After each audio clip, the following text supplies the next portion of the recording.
Hello everyone and welcome to Civic platform. This is your host Zuher Almusre. Today I'm visit one of the exhibit on ultimate dinosaur. So do you think that dinosaur will eat me right now? So let's find out.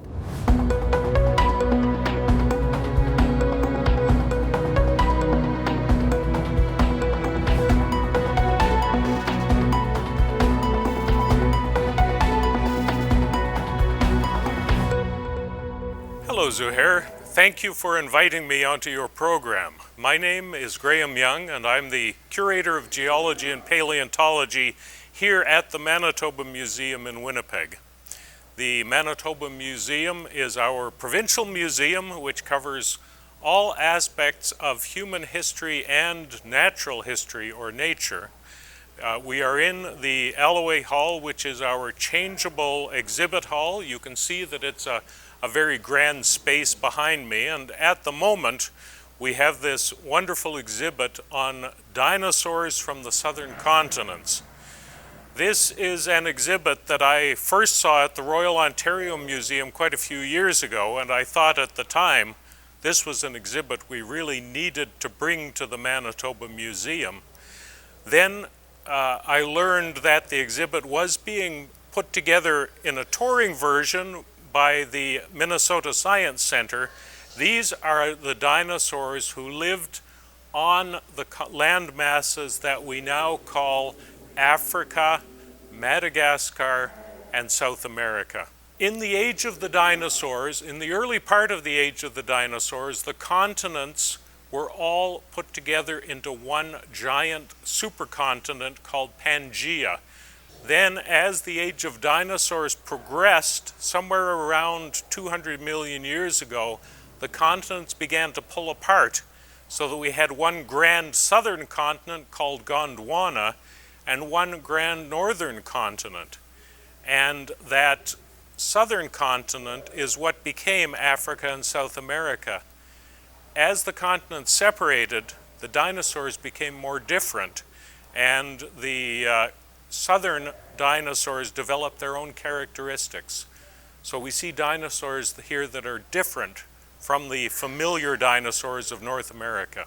We also wanted to have a scientifically supported, scientifically strong dinosaur exhibit. We are a scientific institution. Our exhibits are very much based on factual information. And we really wanted this exhibit because this exhibit was initially produced by the Royal Ontario Museum, which is a leading North American museum for scientific work. So this is an exhibit that doesn't just have big model dinosaurs for people to look at. We deal with the creatures that were around in the age of dinosaurs, but then we deal with the story of Manitoba from Hudson Bay on the edge of the Arctic Ocean right down to the United States border. And we deal with the history of Winnipeg. We talk about the long indigenous prehistory in Manitoba going back many thousands of years. We talk about the more recent settler history of Manitoba going back 200 to 300 years. And we do talk about recent immigration to Winnipeg as well. I'm somebody who didn't grow up in Winnipeg. Whenever I talk to Winnipeggers and tell them I work at the museum, they always say, "Oh, do you remember when you used to do school trips to the museum?" And it's very much a common experience of Winnipeggers that they have known this museum from childhood. This museum has been open for over 50 years, so most Winnipeggers who are alive now, who grew up here, visited the museum. I'm somebody who was always interested in museums. I came to Winnipeg to work in science, not at the museum, but I remember when I first arrived in Winnipeg, my wife and I decided we would go to the museum, and it was a snowy day in May. And we took the bus downtown and came around the museum when we'd been in Winnipeg about a week. And I know, but that's of course because we're people who who visit museums everywhere. I think if people are not familiar with visiting museums and coming from other countries where they don't speak the language, that it's more difficult to know to go to the museum. But the museum is a wonderful place for people to learn about Manitoba. It's a place that has many fantastic exhibits. We have a ship in the back. Have you been to see our ship? You should go see the ship. So you can see all the variety of Manitoba and get a better understanding of Winnipeg and of this province. Hi, my name is Rebecca Watson, and we're here today at Ultimate Dinosaurs in the Manitoba Museum. Ultimate Dinosaurs is a temporary exhibit that we have going on right now all the way through till September 5th, and it is open daily from 11 a.m. to 5 p.m. There's lots of things going on in this exhibit. We have a bit of a scavenger hunt for the kids that they can go through as they're going around and collect stamps, and then they can get a certification for a junior paleontologist when they get to the end. We've got a bit of a craft station where they can make some dinosaurs, as well as learning about all the scientific things that are going on in here right now. In the rest of the museum, we also have a scavenger hunt that's going through where people can find the ultimate creature that's in a certain category throughout the museum galleries and discover more about Manitoba as they're going through that. In the planetarium, we also have Dinosaurs, A Story of Survival, which is a movie in our full planetarium dome. So you sit back in your chair and there's the full dome ahead of you showing the movie 360 around you, and that's about the history of the dinosaurs, and it kind of supports this exhibit in how the dinosaurs evolved and what their current ancestors are on Earth today. So that's kind of a fun thing to tag on to your visit to Ultimate Dinosaurs. This summer at the museum we have summer day camps going on, and some of that day camp involves coming to visit Ultimate Dinosaurs. So part of that's booked up, but we do have a few more weeks. If you check out our website, summer day camps will show you which weeks have more spots available, and that's a lot of educational stuff for the kids and a full week of full day stuff, so mom and dad can get things done while the kids are busy at the museum.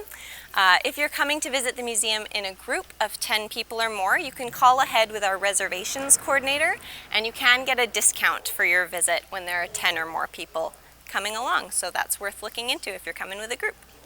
One of our new galleries in the museum is the Winnipeg Gallery, which opened up in 2019, and it really looks into Winnipeg as both a city in a historical sense and how it is now, a city of newcomers and a city of celebration, and all the things that go together to make this multicultural city what it is. So we've got a lot of input from visitors who have come from Africa, from Asia, and people who have brought things along with them and then given to them to the museum. So it's a great chance to kind of see what people brought with them when they're coming to a new country, and to hear their stories of coming through and be able to kind of resonate with those stories as fellow newcomers or as people who have been here forever, kind of being able to be more empathetic and welcoming to the newcomers that come to Winnipeg. Yeah, much of our challenge right now would be in recovery mode after COVID, as a lot of businesses are. We are a non-profit, so we rely heavily on our visitors to keep everything running and up to date and just the way that everybody wants to see it. So it's been a bit of a challenge sometimes with visitors coming back. Obviously there's concerns for some people with masking and vaccination, so we want to be sensitive to those things while being able to welcome as broad an audience as we can into the museum. So it's great to see our visitors returning and excited to see us reopening. During COVID we did have to be closed for a period, and we're able to move into doing some more virtual programming, but we're excited to be doing more in-person programming again as well. Yeah, everyone here at the museum does speak English, and we do have a number of bilingual staff who speak French as well as a few other languages. I believe at all times we have a bilingual staff member at the front desk, so if someone is looking for French translation or a French question, they can come to the front desk and they'll be able to either connect them with one of our bilingual staff members or be able to speak with them in French themselves.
Behind me is a dinosaur called Giganotosaurus. This is a dinosaur that has been found in South America. As you can see, it's a very, very big dinosaur, and you can tell by its head and its teeth that it's a meat-eating dinosaur.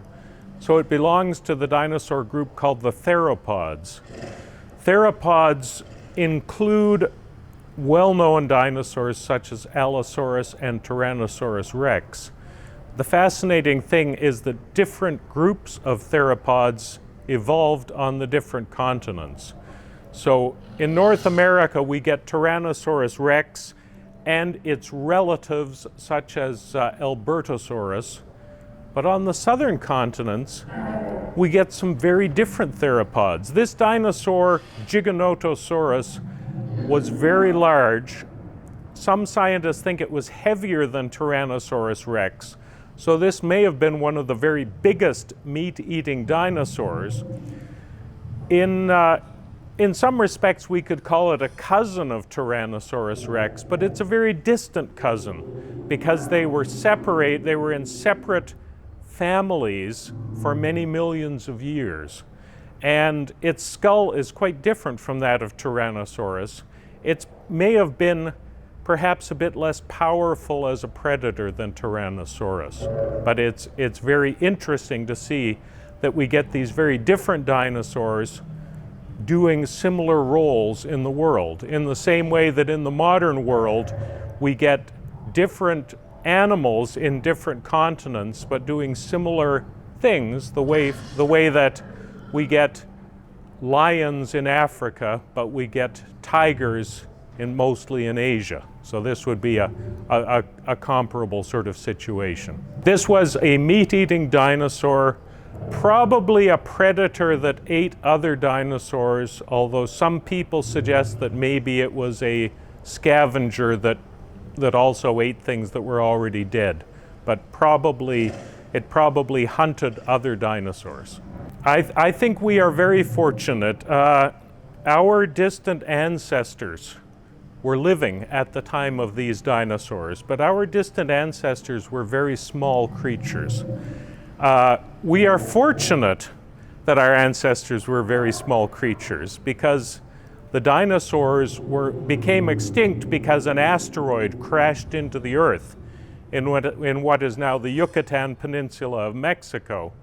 Most dinosaurs were very big, and they didn't have the ability to escape something that was putting a cloud of dust and causing fires across the surface of the planet.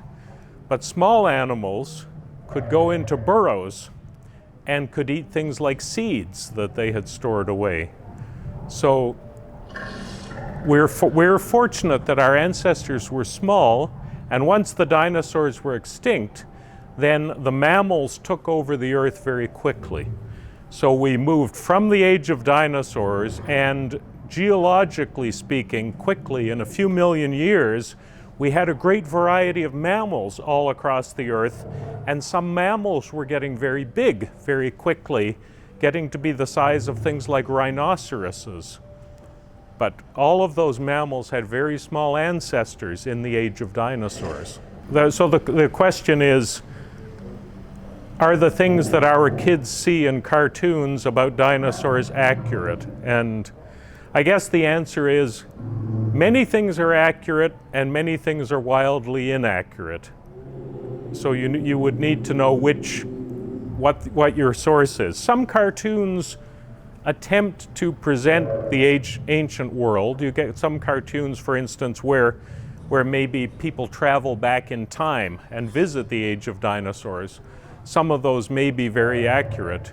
You get other cartoons that place cavemen and dinosaurs together, and of course that's very inaccurate. So cartoons can be whatever the imagination of the cartoonist is, and you would need to know, is this cartoonist trying to share actual knowledge, or are they just trying to be extremely entertaining? We fold it here, we rotate it. Wait, no. We fold it, we stick this in the middle, we open it again, It's impossible. I give up. Hello, Celeste. Hi, Moon. Is everything okay? No, nothing's going right. Tomorrow I have to make a presentation at school, and I wanted to take an origami dinosaur with me. But not all the dinosaurs went extinct. What do you mean they didn't? Everybody knows that the impact of a meteorite finished them off.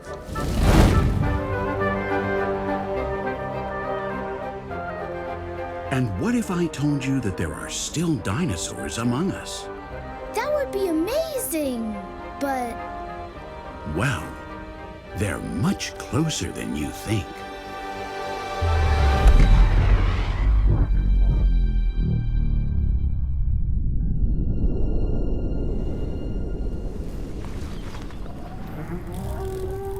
What about a Dilophosaurus? And the Stegosaurus? No, wait. I'm dying to see an Allosaurus. I want to see them all. What are they doing, Moon? Are they going to fight? They are so super humongous.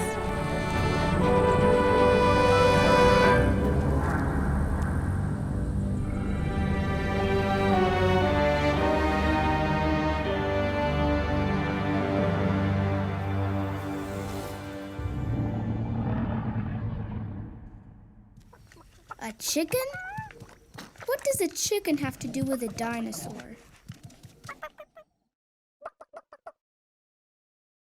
Behind me is another South American meat-eating dinosaur called Carnotaurus. And the reason they called it meat-eating bull, of course, it's not at all related to bulls, so that it looks a bit like it has horns on its head. So that's why they said it was like a bull. One other feature of this dinosaur that's very interesting is that the arms are very small and don't look very useful. This seems to be a feature that meat-eating dinosaurs evolved over and over in different lineages, that these meat-eating dinosaurs just didn't have much use for the front legs or arms. This seems very strange to us as humans because, of course, we use our hands so much in our life. We find it hard to imagine animals that wouldn't really need to use their hands.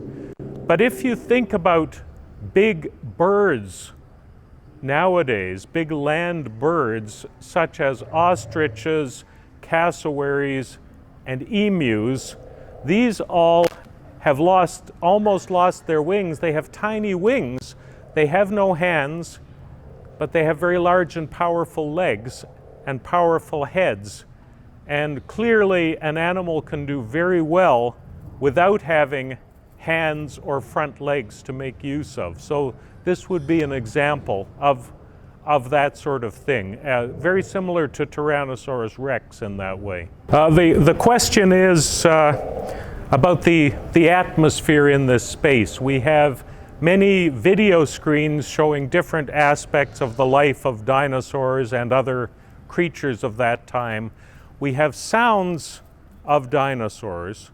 We have big paintings behind most of the groups of dinosaurs, and the paintings show the same dinosaurs as they were in life, going from the skeletons to the living creatures, and all of these sounds and projections help to give you that feel. Of course, we don't know exactly what dinosaurs sounded like. There was nobody around with a sound recorder to record the sounds of dinosaurs. As far as I can tell, a lot of the sounds in this exhibit were developed from the sounds of crocodiles. Some of these are crocodile-like sounds. Crocodiles are among the closest living relatives of dinosaurs. Dinosaurs have two groups of living relatives. Crocodiles, which are like a sister group or a cousin group to dinosaurs, and birds,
question is about the real fossils in the exhibit.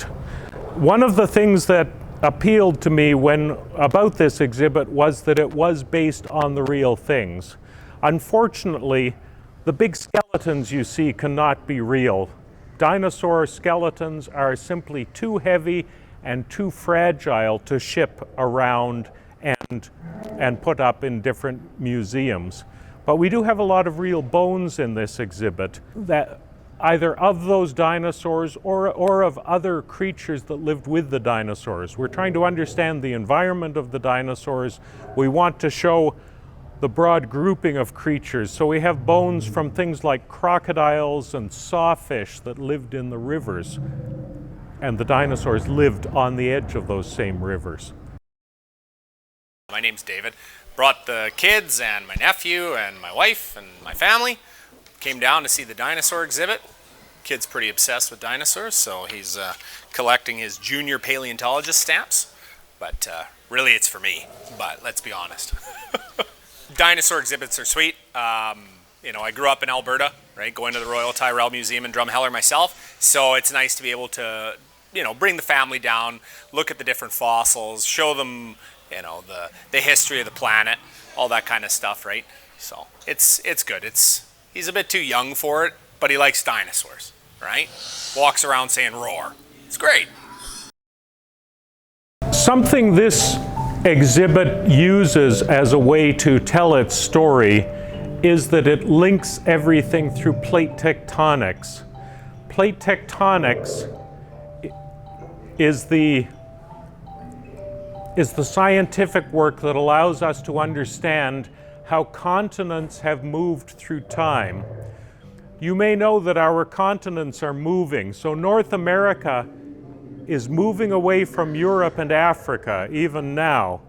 It's moving very slowly. I always tell people that we are moving at the rate your fingernails grow. So, which may not seem like much, but you have to clip your fingernails every couple of weeks. Now imagine if your fingernails grew for tens of millions of years, how long your fingernails would be. They would be extremely long. And this is what has happened with our continents over time. So if we go back 250 or 300 million years, we see all of the continents together in one supercontinent called Pangaea. That started to break apart though. And it broke apart with those continents moving at that same steady, slow speed, a few centimeters a year. But a few centimeters a year over millions of years, instead of having continents that are together, we now have continents with an ocean separating them. And our Atlantic Ocean is still continuing to open up, which is why we have volcanoes in places like Iceland. That's where the crust is moving up and separating apart.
Well, just behind me here is a dinosaur called Suchomimus.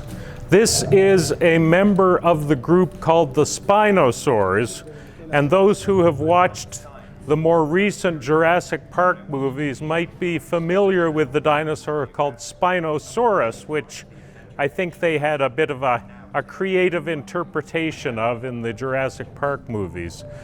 Suchomimus was a fascinating dinosaur. Its name means crocodile mimic, and it's a dinosaur that has some crocodile-like features, particularly in its head. The reason that it has these features is that, like many crocodiles, it was adapted to eat fish. Animals that eat fish tend to have very long jaws, they have long snouts, and they have quite slim and backward curved teeth. We see this feature in some crocodiles, such as gavials. We also see it in fishes, such as gars and barracudas, that they have the same sort of form to their jaws. So this is a dinosaur that was adapted to eat fish. Not only did it have those jaws, you can see that unlike those other dinosaurs, this dinosaur had very big hands. And these hands are almost like baseball catcher's mitts. They're like big baskets with hooks on the ends. So hooked claws, but a basket-like hand that would allow it to reach in and grab fish out of a river. This dinosaur lived in a river floodplain environment in a place in Africa where there were many fishes, and we have some fish fossil material in the exhibit there. So this was a dinosaur that was very well adapted to catch and eat fish. And we think that fish was the main part of its diet.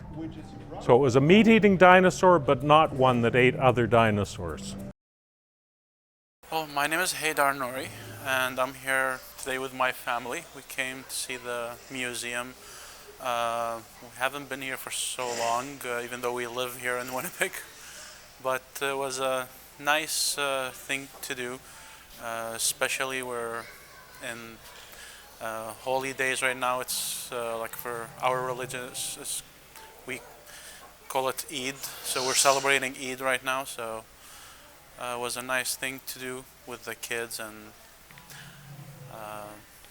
show them the interesting things in Manitoba and Winnipeg, and let them have fun, especially after they finish school. So it's a nice thing to come and enjoy the city. The question is, are there visible differences between that dinosaur and the other dinosaurs? Yes, this dinosaur has a very different form from the other dinosaurs. As I mentioned, it has these very big hands that would allow it to scoop up fish. It has jaws that are long and slender, quite different from the robust, thick jaws with thicker and stouter teeth of dinosaurs that were depending on them to catch other large dinosaurs. So this is not adapted to catch dinosaurs. My name is Malak. I'm here. It's important for me to be here today just to have some fun with my family and learn about the different exhibits at the museum. Haven't been here in a few years. And yeah, just to have some fun time with my family and enjoy our Eid celebrations. It's important. I mean, summer it's fun time, and you should finish school, so it's a good time to kind of keep learning and make it fun. That's why we would like to come to the museum, and just important for family time as well, because it's just us here, and the rest of our family's out of the province, and we just like to make sure she stays entertained throughout the summer. Thank you very much, Zuher, for coming to the museum today. It's been a pleasure to show you around this dinosaur exhibit, and I hope that some of your viewers will take advantage of the opportunity to come to the Manitoba Museum to see these dinosaurs, but also to see our many other exhibits that show the history of Manitoba, and also our planetarium that has some very good planetarium shows. One of them is about dinosaurs at the moment, and our science center. So we will look forward to your visits. We reach the end of our episode. We hope you like it. And with tooth of T-Rex, we end our episode for today. Be stand for our next video. If you like it, please like, share, and subscribe to see our upcoming episodes.